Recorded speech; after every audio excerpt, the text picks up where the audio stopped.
as we've seen it in the past, but it's never good. You know, it's never good. I mean, you have to start your life over again and, you know, try to decide, you know, is this where I want to stay? Some people in Slidell are having to gut their homes and dry out their belongings as they clean up the mess left by Tropical Storm Claudette.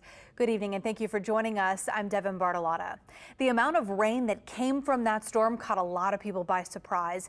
As Mike McDaniel explains, cleanup started just as soon as the water started to recede.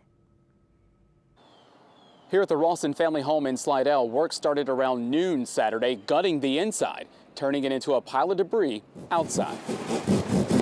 Sounds of sawing sheetrock are part of cleanup on Chinchas Creek Road thanks to Tropical Storm Claudette, a storm Amanda Rosson, like many others, thought would just be some rain when she went to bed Friday night. It turned into waking up at 12 o'clock that we're flooding. By 1:30 a.m., Rosson says the water inside her house was up to her ankles. Outside it was around my calves. Having two small children, she and her husband called 911, unsure they would be able to get out of their neighborhood. I'm having to almost swim through my yard to get to my cars to then get out. Down the street, Ethan Young spent part of Saturday trying to dry out his truck, which got flooded while visiting his daughter and son-in-law. I'd say it was probably that deep in the floorboard.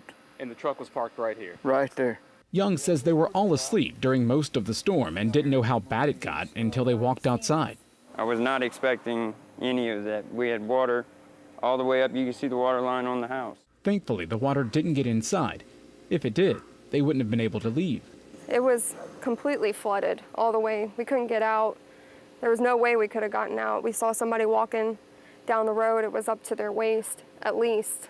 Even through Hurricane Zeta last year, the Petries say the water has never gotten that high in the 3 years they've lived here. That's the same story back at the Rossons. The last hurricane season, the worst that we had was a tree fall in our backyard from Zeta, and that was it. But this is the first time that we've had, you know, flooding in our house. The Rossons will be staying with family as they try and get their house back together. They don't expect to be back in it for the next 4 to 5 days. In Slidell, Mike McDaniel, Eyewitness News. The National Weather Service reported Slidell got between 10 and 12 inches of rain overnight.